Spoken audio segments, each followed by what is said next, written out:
Okay. Okay, so we're very glad to have Maxine Levin join us. She's been part of our an adjunct faculty here at the University of Maryland, Department of Environmental Science and Technology for a couple of years now, and retired from the NRCS, long celebrated career with the NRCS in a variety of capacities, from field soil scientist, mapping soils in Baltimore City, up through various levels of administrative responsibility within the agency. So we're very pleased to have her as part of our colleagues here in College Park. And so Maxine has gotten herself involved with this project in Mongolia. I know she took a tour of Mongolia a couple of years ago, which sounded amazing in and of itself. But she agreed to talk to us a little bit about this composting project. And so I'm recording this for Maxine's benefit. We're not going to post this publicly, but she has a few folks she wants to share this with. So anyway, Maxine, thank you for joining us today. And I'm going to let you run. And as I start you, I'm going to run out the door. I got to give something to someone waiting outside for me. I'll be back in about 2 minutes. That's good, but I'll just start. Jump in there. Yeah, am I talking? Am I working? Is it working, folks? Yes. Yes, good. All right. So I chose subject. First of all, I want to thank Dr. Ravenhorst for encouraging me to go ahead and do this presentation. We made this plan early in the semester. And it was, at the time, I didn't know whether this project was a go or not, but I knew that if I didn't make some sort of commitment towards the beginning of April, that I might let it go, because that's what happens sometimes with retirement, is you get involved. And certainly with COVID, we've sort of found ourselves it's sort of not working always in a straight line with everything that we do.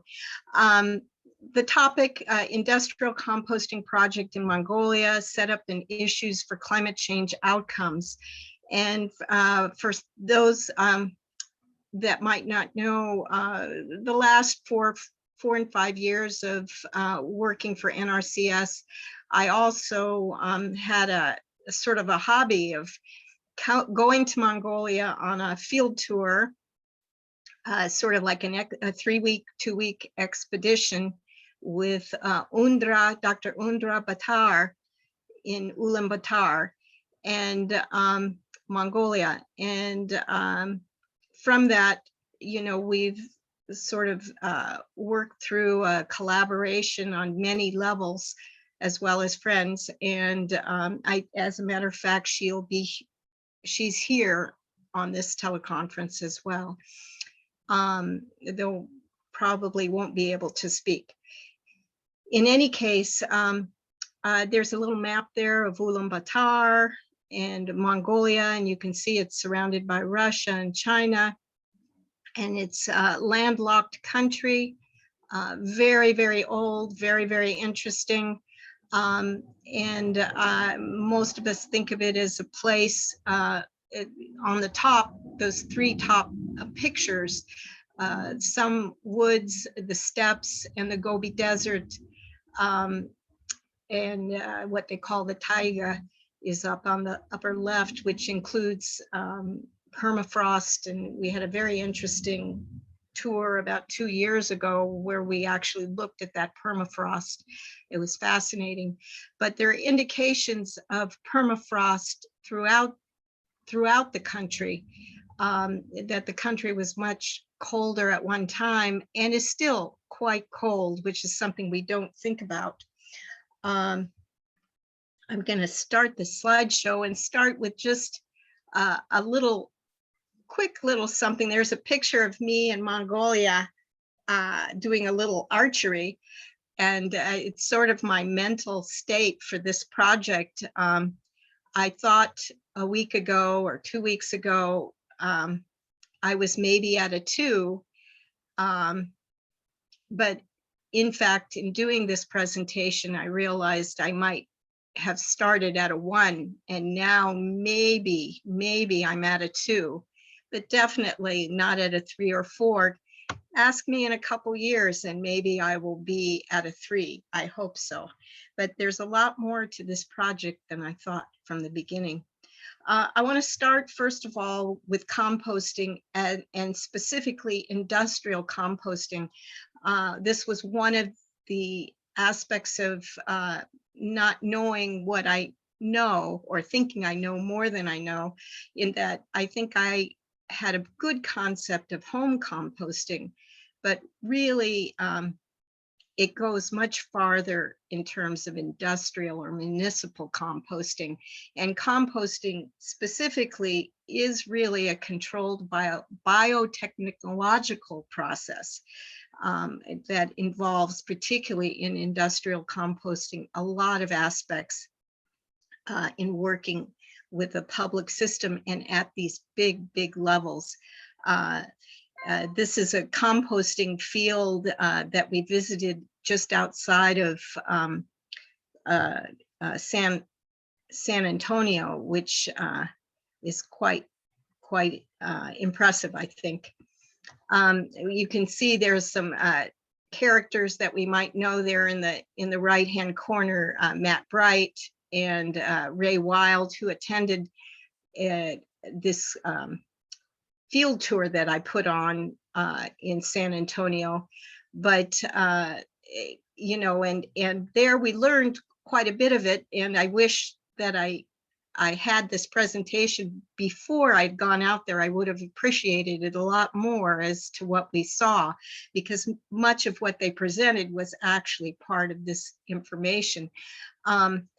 Some of the important industrial process parameters that just are repeated over and over and are so important for industrial composting are, first, material structure, the size of the particles and the bulk density. And the bulk density is not measured in our soil science sense of bulk density, but really how much bulk per big bucket container is in that material and how dense is it. Moisture content, absolutely important. Aeration and the availability of oxygen for the industrial pumping of that system. Temperature, very critical for proper composting and biological killing of the parasites, but at the same time and keeping the microbes, the good microbes that are doing the work of creating the compost from the raw feedstocks, working at the right temperature and the right moisture content. And then pH, pH is always tracked while this compost is being done, depending upon the feedstock.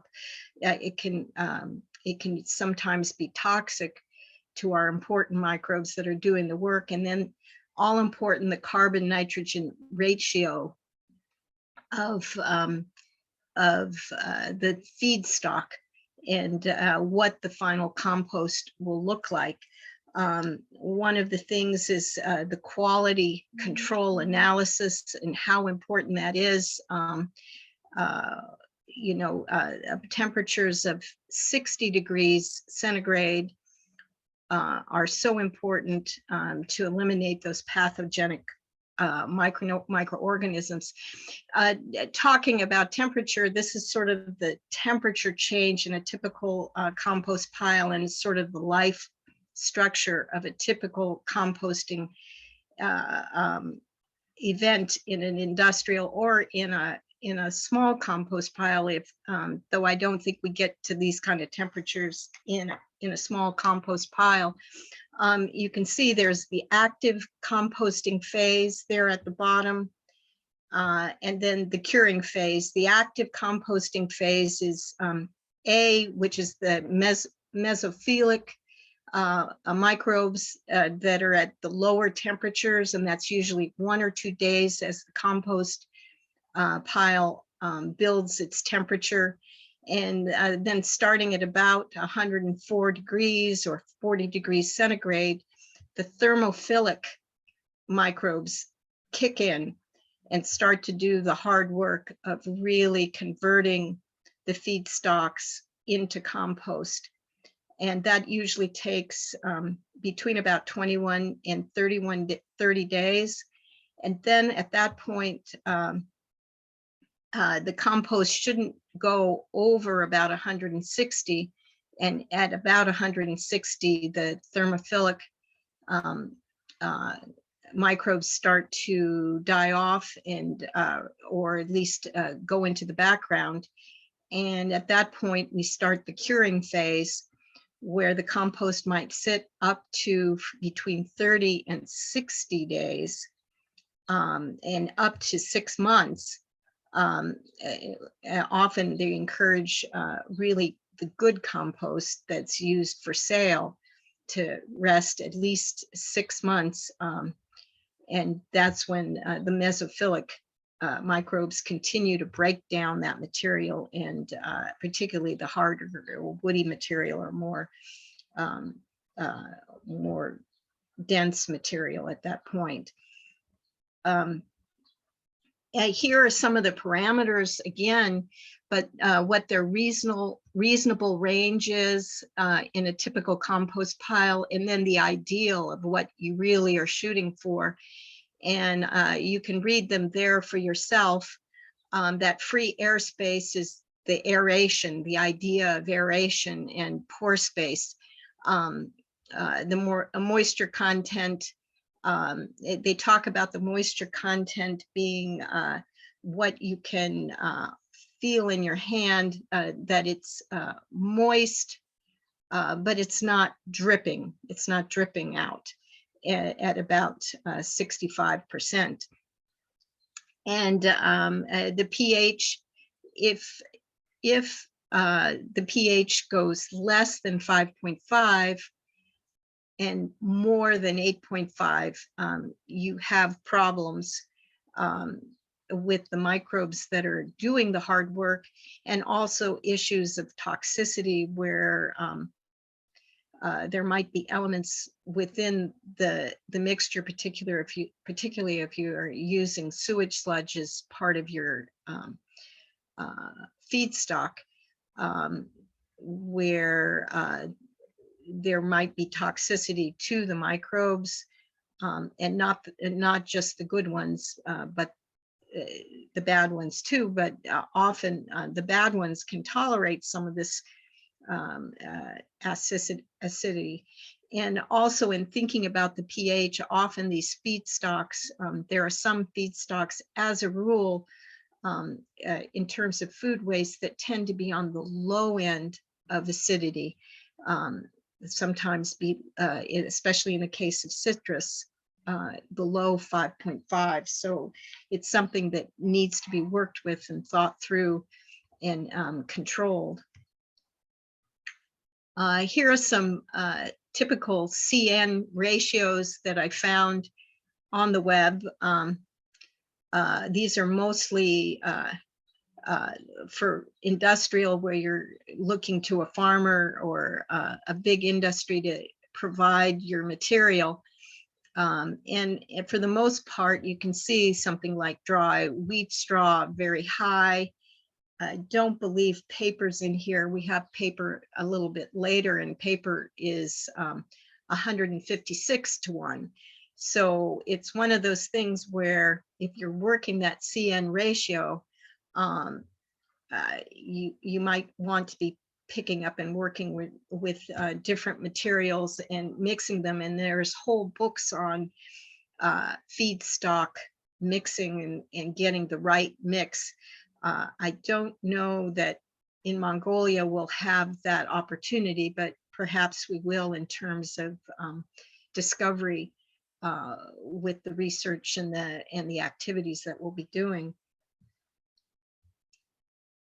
So some of the common technologies, I felt that this was one of the important things that I should do right at the beginning, is visually see where I am in terms of what are the different kinds of industrial composting procedures and technologies that are available.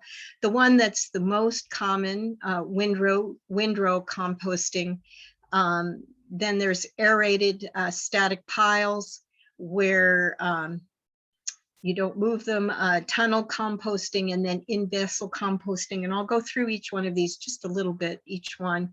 So windrow composting is for one of the most common processes. This is one that I have seen in the US quite a bit. And I believe that originally this is what I saw a little bit in Mongolia when Dr. Batar showed us some of the processes, the technological areas that they were working with the mines in creating high volume commercial operations.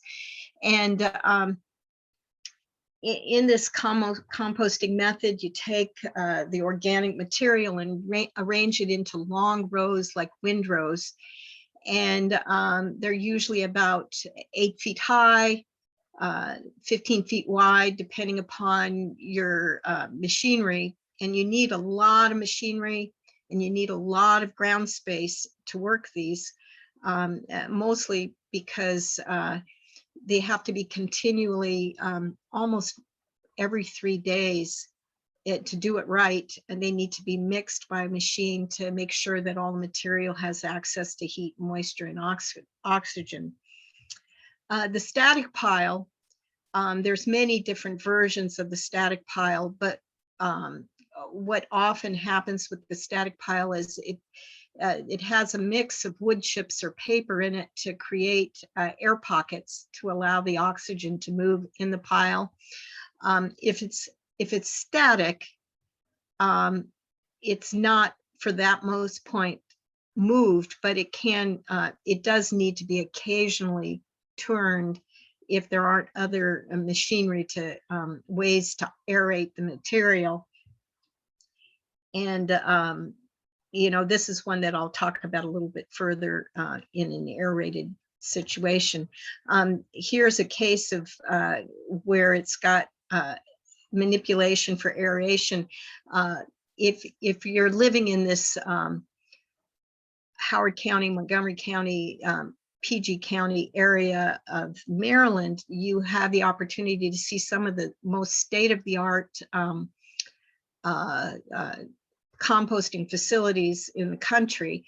One of them is right there in Howard County near Clarksville. And I'm talking about making an arrangement to go see that. And if any of the students would like to come with me when I do that, I would welcome them to come with me. It pretty much when I've talked to those folks, they've said, for Mongolia, you don't want a system like this. This cost us millions and millions of dollars.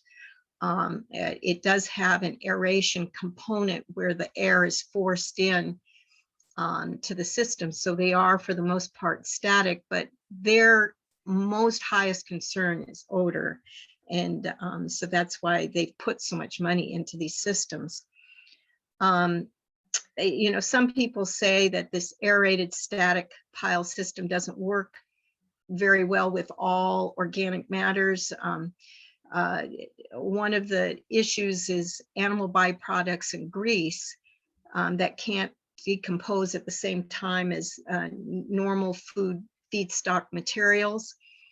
And usually what has to happen is you have to sift through this material ahead of time and sift out animal organic collections, animal waste, and put it aside for specialized decomposition before sending it to the pile. In any case, I still think that this aerated static pile system might be the best for Mongolia. There is the in-vessel composting system, and this is more like what somewhat equivalent to what is being done in Howard County. And within it, they have machinery that sifts the piles right within the facility, and you can sort of see them right here, that they get moved around, and also the machine controls all the temperature, hydration, and aeration. So the system is completely controlled, and often with a negative flow of air, so that there is no odors at all. The other system that's very similar is tunnel composting, where you have these containers that are no more than about 3,000 tons per acre, is the waste input. But what they do for high input, high volume, is that they have to increase. And in this picture, you can see there's 5, but there's probably acres of these containers that are completely contained. I can see the point in using these if you have buku bucks to work with, is that you have the whole system in control. And if you live in a very cold or very hot place, this will be the way to totally control the temperature and the moisture. And though I believe that, and also completely contain odors and in that way, but I don't see for most mid-sized cities that they can afford this kind of composting arrangement. And then I've just thrown in vermicomposting, and it's really more for individuals. This is what I thought was also a possibility. It's using worms it's essentially a worm farm, and it creates a liquid and a food and organic matter, a combination of both, with the leachate and the proper paper goods. And I saw this process in Thailand so many years ago when I was there, over 10 years ago.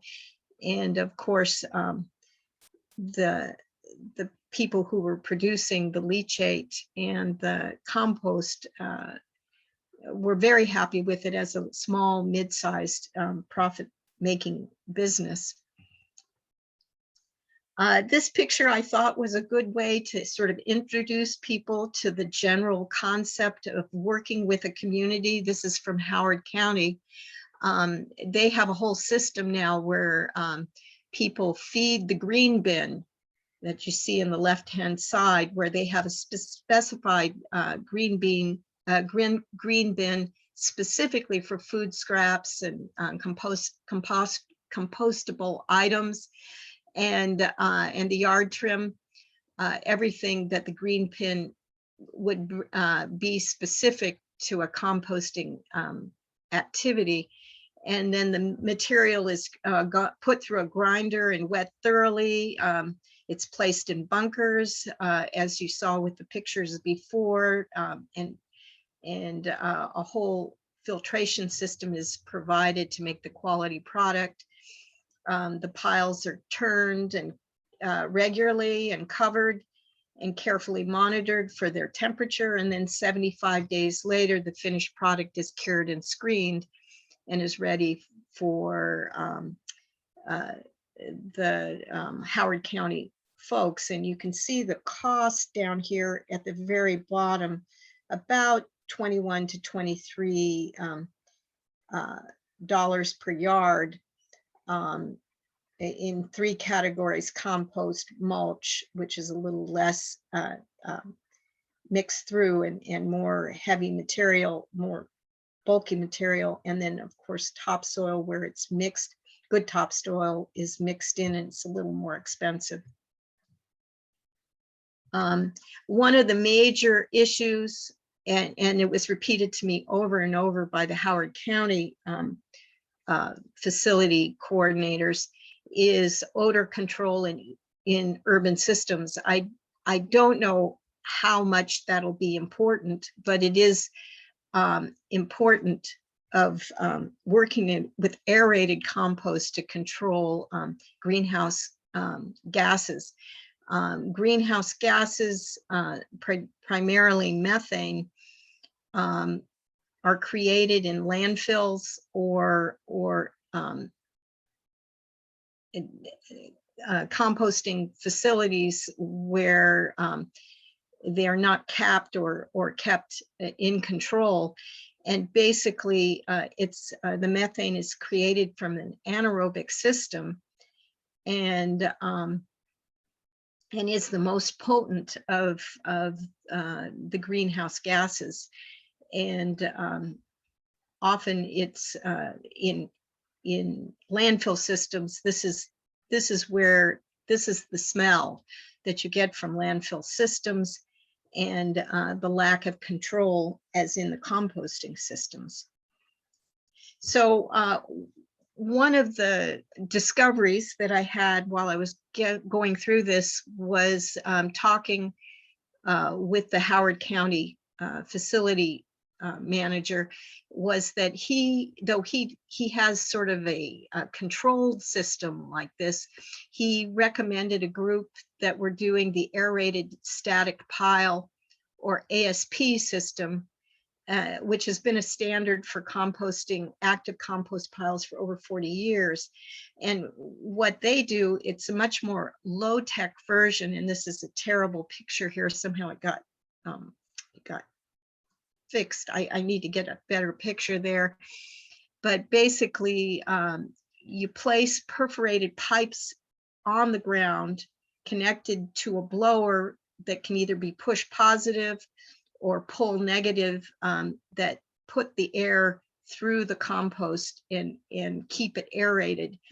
And they control these systems as well as the temperature by turning the pumps on and off on a regulated basis, sometimes only 15 minutes a day in one area, and to keep the compost well aerated every day for the entire time, and keep the temperature regulated as well. And there's quite a few complications in talking about, how this works, but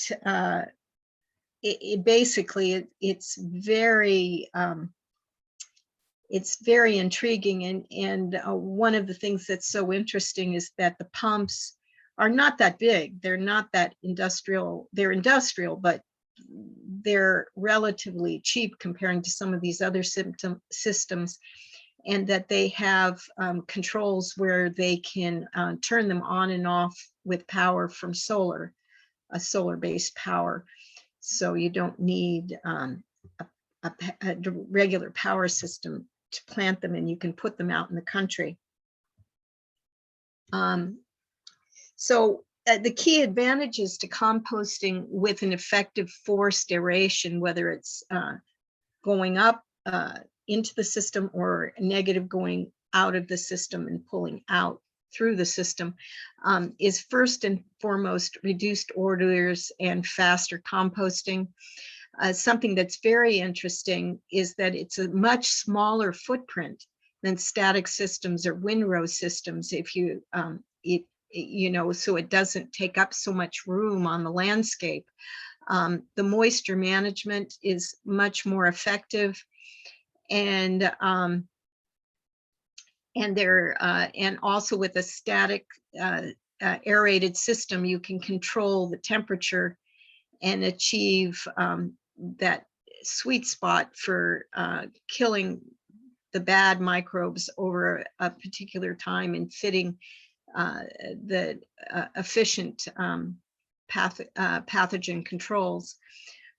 There's a lower carbon footprint in that you don't need as much diesel or electricity to do an ASP system. Admittedly, there's more electricity with the electricity, with the ASP system in turning on and off the pumps, but it's still less total energy than using those vehicles to continually, every 2 or 3 days, turn those piles. And there's a lower operational expenses in reducing the material handling, the equipment maintenance, and the manual pile monitoring. Something that's very specific is the process to further reduce pathogens. They call it PFRP from the EPA. Of course, in Mongolia, we won't have this, but I presume that they'll be working towards the European standard, which is very similar, or trying to create a standard very similar to this one for maintaining specific pile temperatures of, in this case, 55 degrees centigrade or 131 degrees Fahrenheit or higher for a minimum of 3 days. That's the critical element. And then double checking the fecal chloroform in terms of probable numbers and per gram total solids, and also double checking salmonella versus bacteria and making sure that's within the ranges. This is pictures here, salmonella, the biological test. This is the viral test, and this is also some of the microbes that are quite dangerous, and folks are looking specifically for them. This right here is a section view of the ASP. This is the aerated static pile system. And something that's critical with it is you can see there's the pipes at the bottom, and then they usually put a wood chip layer over the top. And then they have the mix of feedstock. And then over on the top, they have unscreened compost, or compost that is less cooked, maybe in a mid-range. And they put that over the top as a biofiltration level layer, which also, when the air goes through and the methane, if there is any pockets of methane, they come forward. They're capped as well as absorbed by this unscreened compost. And also it creates a moisture barrier. And overall, it improves the aesthetics of the entire pile, which is really important. One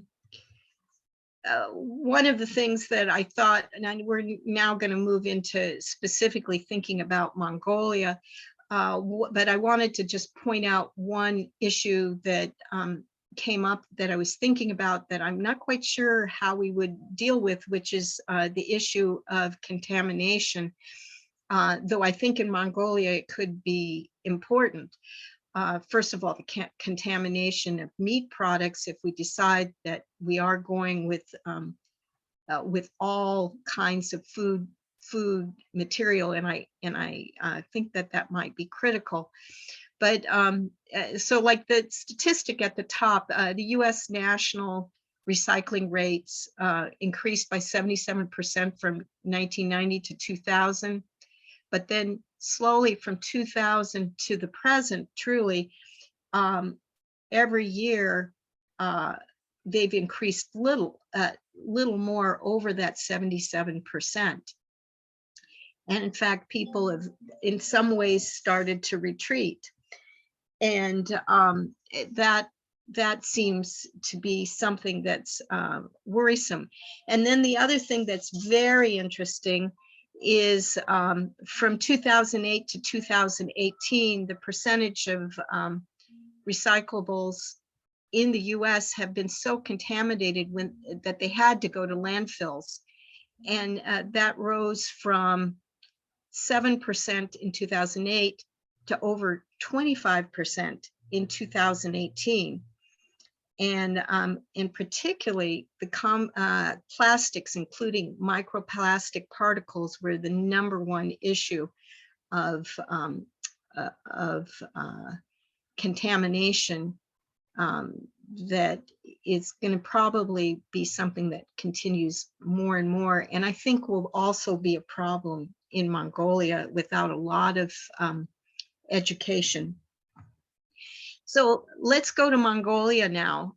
Just in general, you know, I was thinking we have to think about a lot when it comes to Mongolia versus the US in terms of what we do and how we work with this material. You know, in Mongolia, many of you here in this audience wouldn't know much about it, but it's a pretty big territory.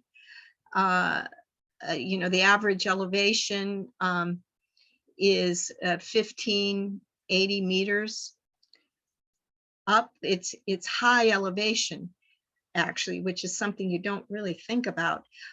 There are long, cold winters, short summers. It's truly a cold country, and though most of the area appears to be desert, it's actually very, very cold there for a good deal of the country. Is straight on, though there are mountains in the west and in the north, it still doesn't block that cold Arctic wind, which isn't far away, from coming right down. And you can see Russia and Siberia is just on the other side of Mongolia, some of the coldest places in the world.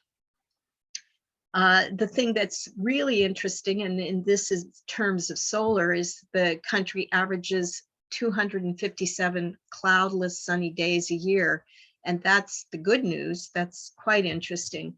And then the precip, very, very low. And it goes from high in this part of the country where there's the taiga down to some of the driest places in the world, in the Gobi, in the extreme south of the Gobi. And on our tours that we took in Mongolia with Dr. Batar, we got to see a good deal of this country. I was heartbroken this last year with the COVID. We were talking about going to Western Mongolia, and that trip had to be canceled, and I just was dying to be there. In terms of soil mapping in Mongolia, you know, the country has been fully mapped in the 80s, and it's working towards being digitized. The system was Russian for most of the mapping, and which makes it sometimes incomprehensible to ourselves. And a lot of it has been converted to the WRB system of mapping. But still, soil scientists in the area have had some very special projects that they've been working on, and slowly they are getting the whole area digitized. The land cover of Mongolia, I sort of briefly described it, but you can see this gray area is the Gobi.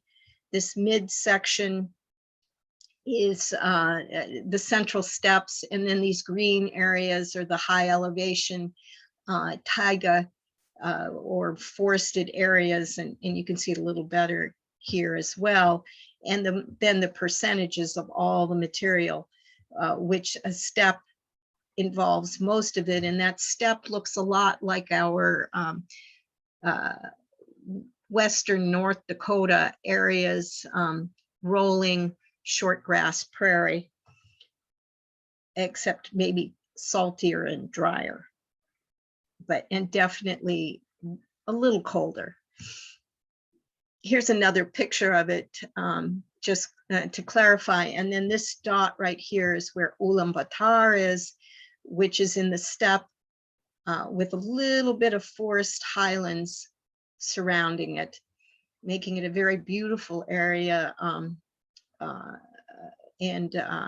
But there might be limitations as to where composting can take place in terms of working with the area.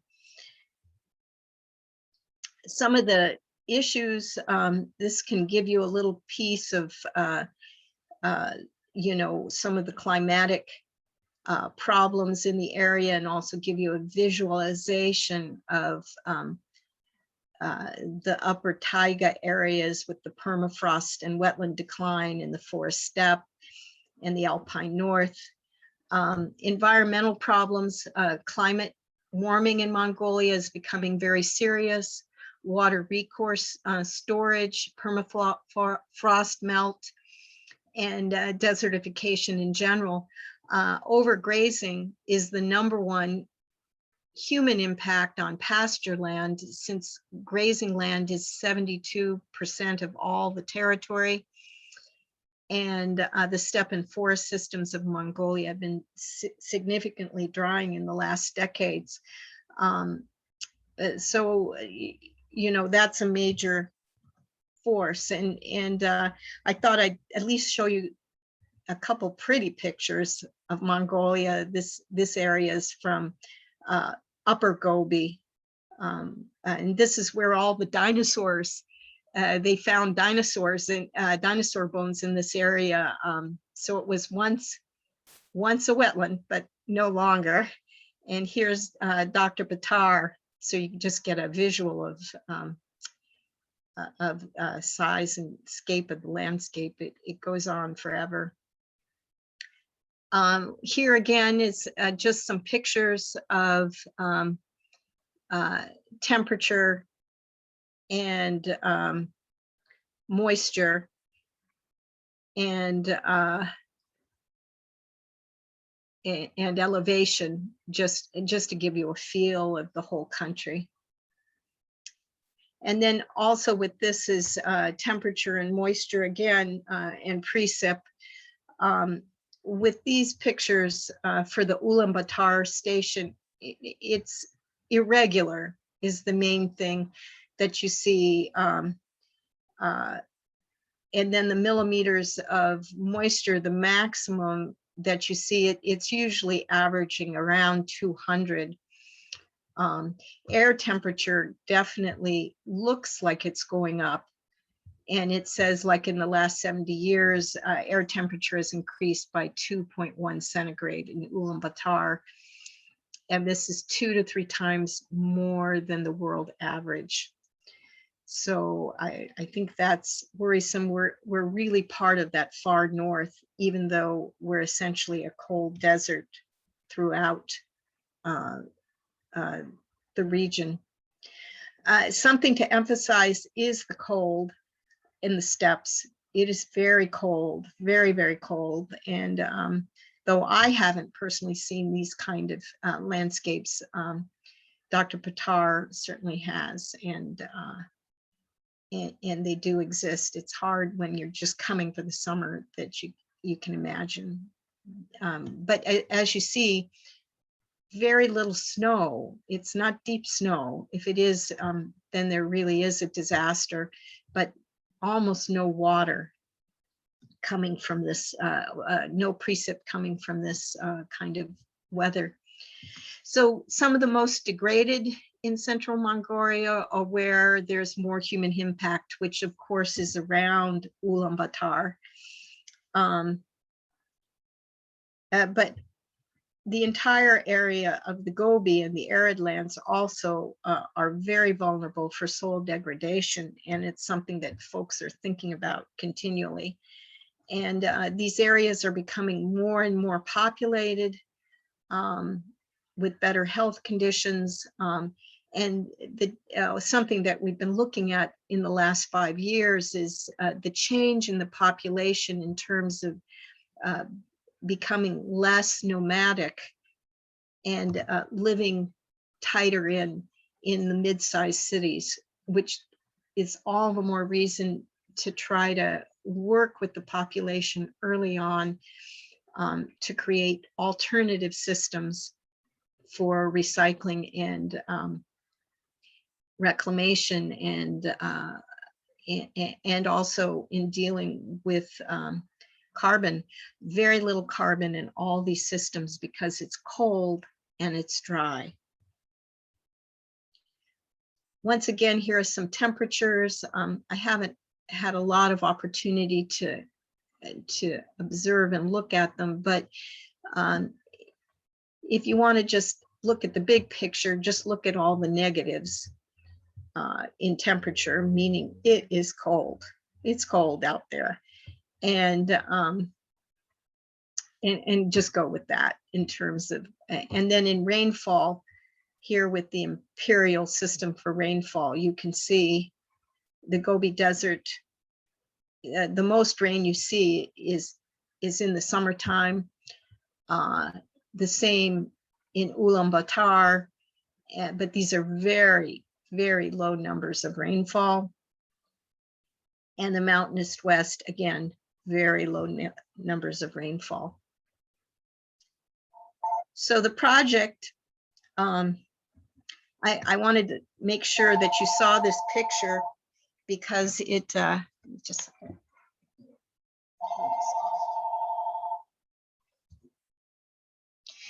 this picture here is Ulaanbaatar, and you can see the edge effect.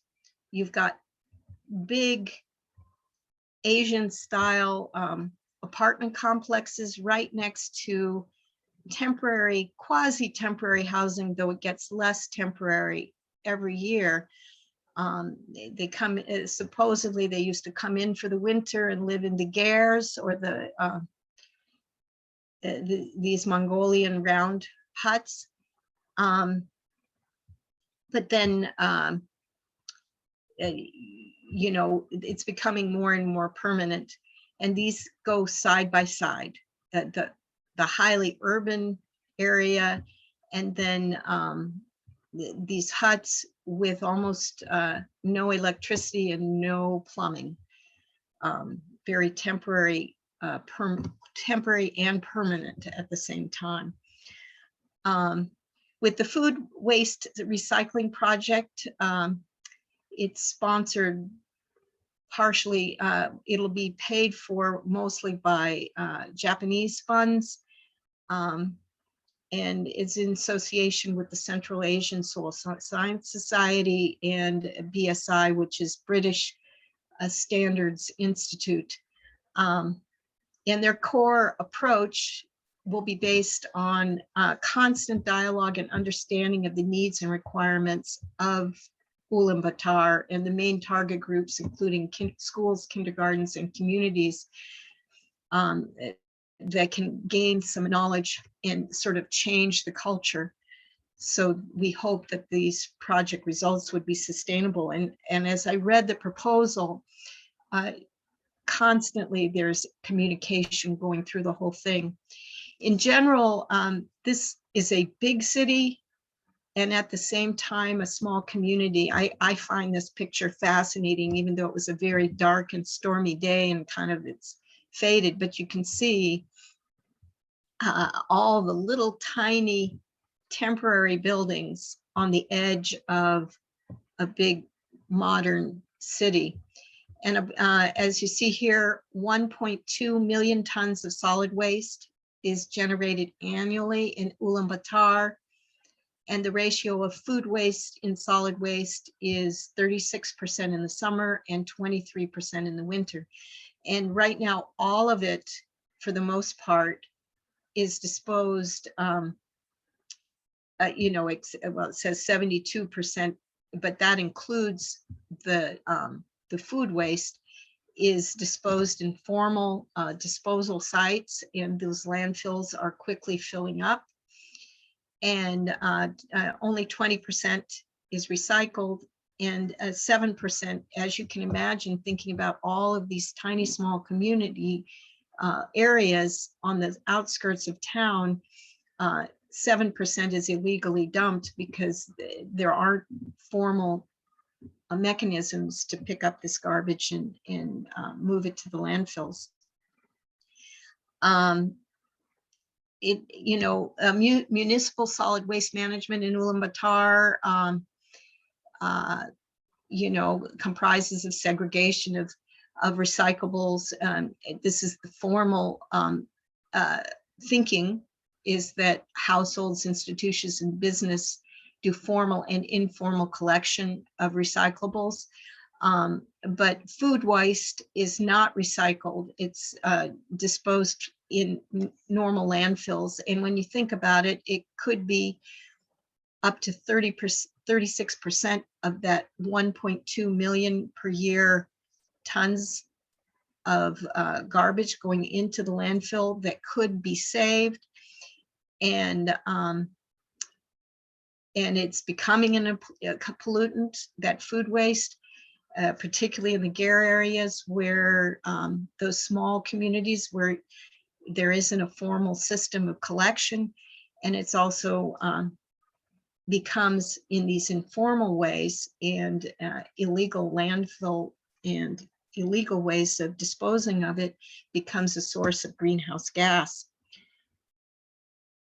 And so that's what's so important is to work with the citizens in segregating the food waste at the source and creating some new business and job opportunities for a, as the project says, holistic, sustainable, and scalable approach. And once again, you can do the visualization of the big city, but then this is a big portion of the city as well as these GARE communities.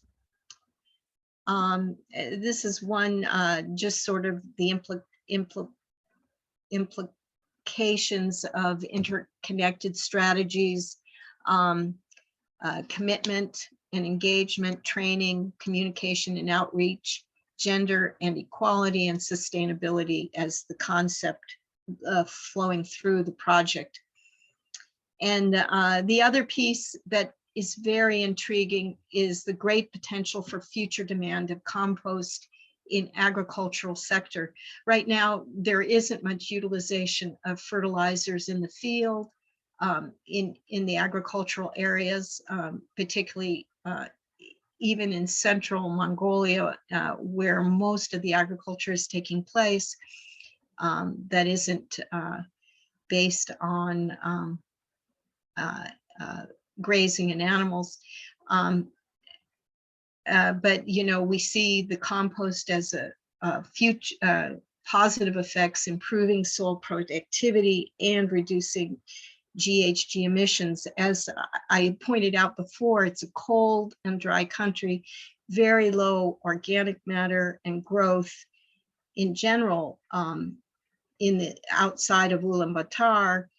And here's an opportunity to improve both within the small communities as well as the agricultural land with increased compost use.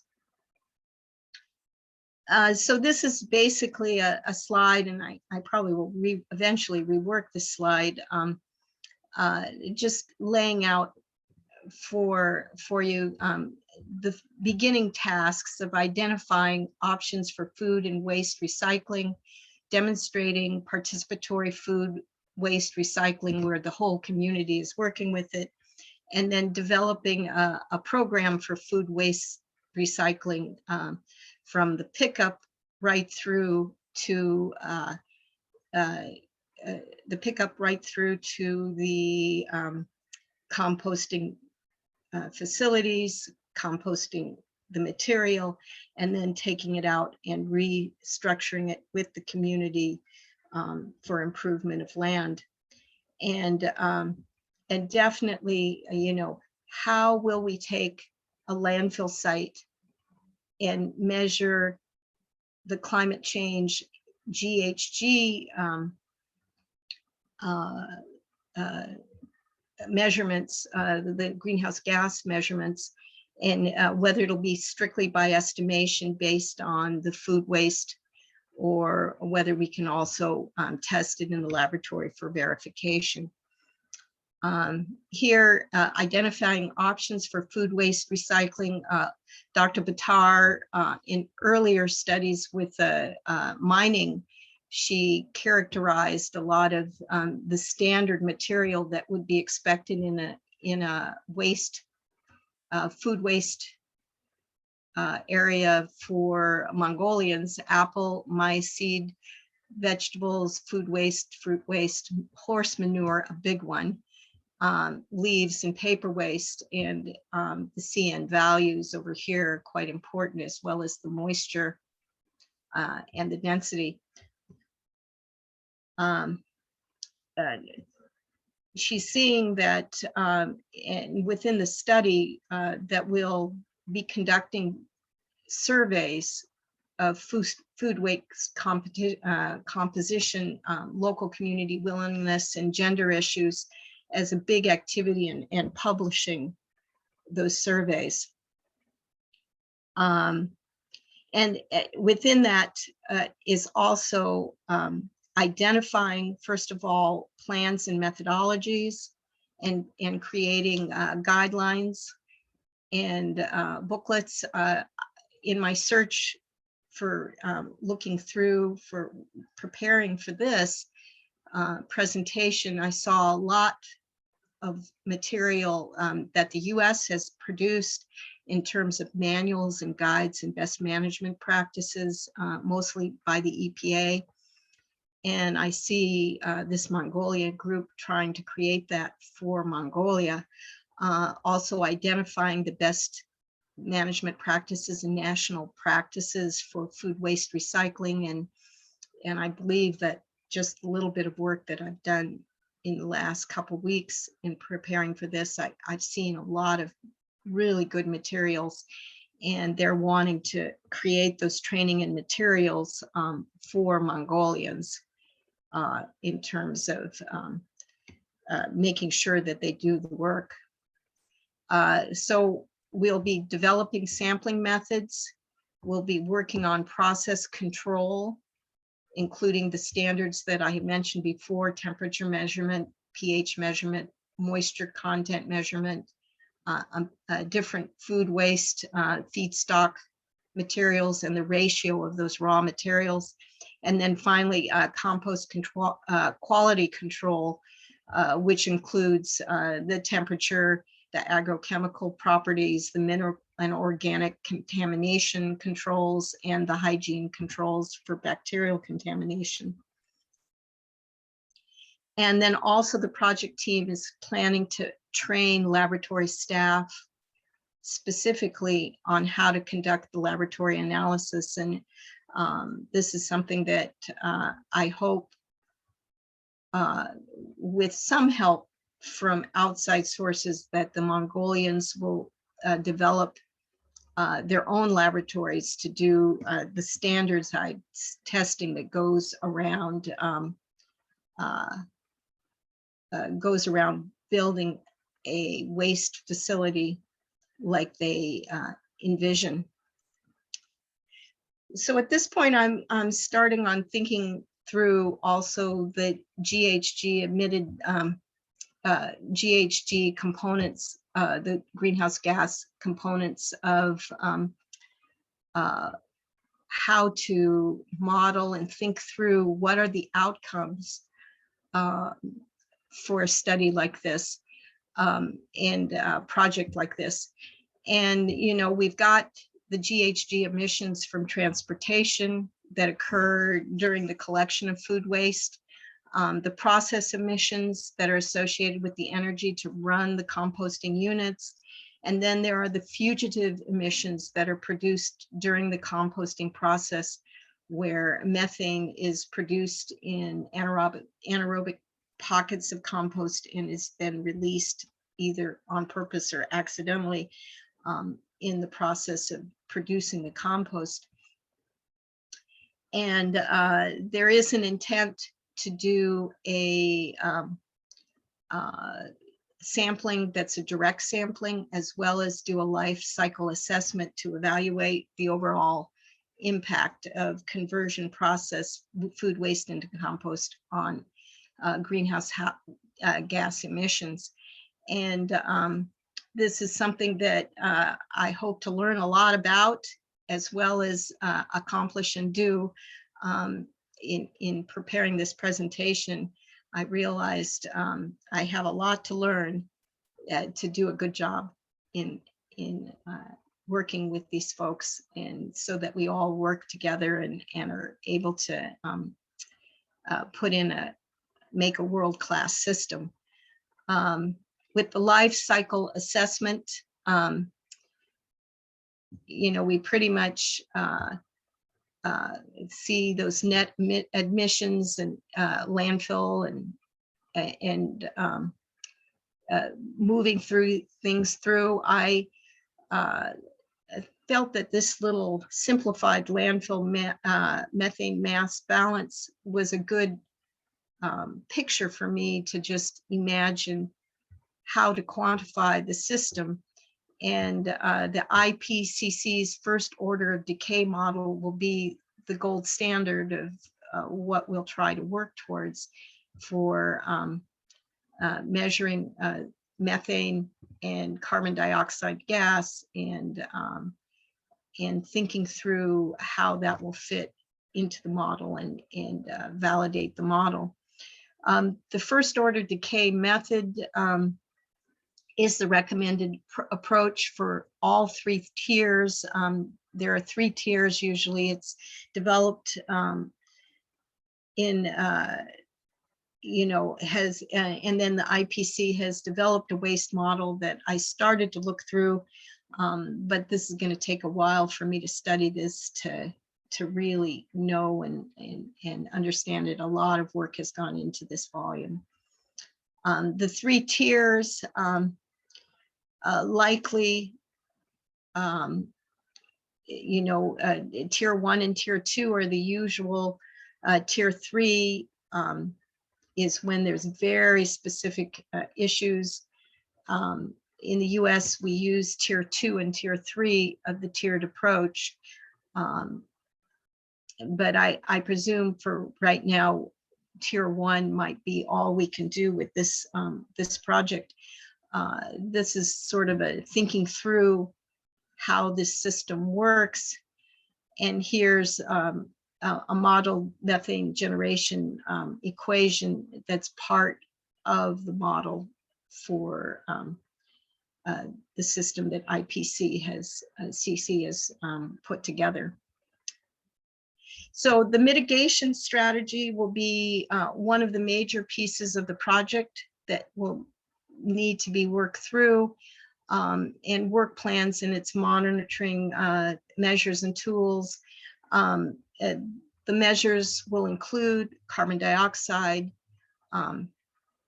methane gas, and NH3 gas emission controls.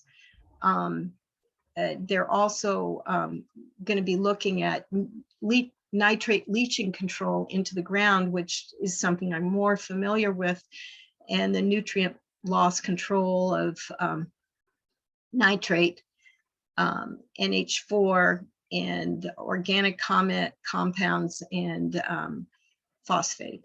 So, and something that we'll be having to think about quite a bit are the weather conditions that are specific to Mongolia and Ulaanbaatar, and then of course the choice of raw material and feedstock. And something that will be critical in this project will be 3 workshops, and then finally a huge education campaign. And I presume that the inception workshop will be happening this summer, though probably I'll be learning more about that soon. And I presume that they will have invitees from all over the world, if nothing else for the completion workshop, and focused both on the community and on the outside of folks looking in to see if they've done a good job. And the most important aspect of this project, I think, will be the leaflets and brochures and visibility awareness materials, advertising the project with expected outcomes and benefits, even on billboards and public places. When you go to Ulaanbaatar, you see they are crazy about billboards, and they do a lot of that. They love that kind of informational way of working with the public. And then trying to modernize aspects of public outreach with promotional videos through TV, YouTube, websites, and other media, particularly for younger people to change the culture or to shape the culture for the future. And that's it. That's the presentation. Thank you for your attention and also for your patience. You can see I've learned a lot by doing this presentation, but I hope it has illuminated things for you all as well. So I don't know, Marty, if we have time for questions. We can take a few questions. I know a couple people have probably already slipped off because they had other obligations. Oh yeah, I went way over. But 10 minutes. We can take a few minutes for some questions if folks have some questions. I'll just say it's very interesting. Obviously, it's a completely different part of the world that I know almost nothing about. So I appreciated hearing about it. And I know others folks did too, Maxine. So I really appreciate your walking us through all of that. Yeah, well, even the part about the composting is industrial composting is a new world for me. And, you know, we do have experts right at University of Maryland. Gary Felton is extension at University of Maryland, and Gary was mentioned more than once to me by Howard County as a true expert that they admire and like working with. So I hope to spend a little time with Gary myself. Great. I'm sure he'd love to talk to you about things too. Yeah. Yeah. Ray, you look like you had a question. Yeah, I have never been to Mongolia. My son actually went across parts of it on horseback and sent me some pictures and did an article, I think, for the New York Times. But so just wanted to make a few comments. I did have some experience with a static aerated pile way back in the 80s. It was developed in the 70s by USDA. Very, very simple, very inexpensive. It can be done on a sort of a medium scale. So I would think if you aim to do this in distributed rather than one big centralized facility, you could have it distributed where you wouldn't have to haul the waste so far. And this can be, it's very scalable. It doesn't have to be very large. There's no real economy of scale once you get beyond the fairly large size. We use vacuum cleaner motors to pull the air through, because the air movement can be very slow. It just has to be sort of a constant negative pressure that slowly keeps bringing air in. So it can be very simple equipment, very inexpensive. You do need to have those, essentially it's drainage pipe, so it's very inexpensive stuff that farmers use for draining fields, perforated pipe. You coil that underneath.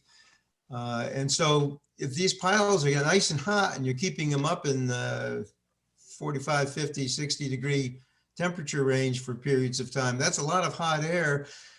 Now, usually that hot air is sucked through the vacuum motor and then out through another pile of compost to absorb odors. But there's no reason why, if you have it distributed, say near schools where they had maybe a school garden and the compost collection, they could use heat exchangers and take that 50, 60 degree air. It's cold there, but the compost is hot. As long as the piles are big and insulated, insulated with compost, and just run them through a radiator system, an air radiator system, and then out and heat the building. That might be I would think people are, burning wood and working to stay warm. So I would think that might be a big incentive for them to participate. The other thought I had is they're full of horses in Mongolia. Everybody's a horseman, right? Oh yeah. Everybody has a horse. They really ought to they don't have wheels though, right? I mean, it's just horseback. So for collecting this, I've seen in third world cities where you just have animal drawn carts. Like, so these horses are around there anyway. They're just sitting around the yurts and, and just not being used. So they could be hooking them up to community carts that can carry about a ton or half a ton of food waste at a time and bring them to these distributed locations. I think you could have a system that's really adapted for that kind of society that could really be effective with multiple benefits. So that was some of the things I just wanted to mention before you go off on this project. Yeah, thank you, Ray. That I was thinking about the same things, and you know, I could have shown lots of pictures of those GARE communities, those yurt communities where you can see now everybody has a car too. Because Well, not everybody, right? Most people don't have cars. yeah, but no, they've been flooded in the last 5 years with cars from Japan. Yeah. Mostly Priuses. It's quite interesting. And it's quite crazy to see them. They have also these special trucks that they move their yurts from one place to another. It's quite fascinating. And in the wintertime, those, you remember in Ulaanbaatar, you know, those wide range, brightly colored communities with the yurts interspersed, they bring their animals in, and their animals are in those compounds as well. That's often the case. So then Ulaanbaatar not only has people, but it has animals filling up the space in the Well, winter time. they probably produce a whole lot of waste. I don't know if they dry the manure and burn it, or whether what they do with all the horse manure. For the most part, they're drying and burning it, is what I assume. And so they have a lot of air pollution in the winter time as well. So composting and using the hot air might be a more effective, less polluting way to use that manure. And then you have all the nutrients left to use for agriculture, which you don't when you burn it. So that could be an outcome right there. That could be an outcome right there that would be useful to writing up this report if we measure it. So thank you, Dr. Weil. Thank you for interesting presentation. Yeah. I hopefully, if you want me to give it another point, it'll improve. You know, this was my first run at it, so. Yeah.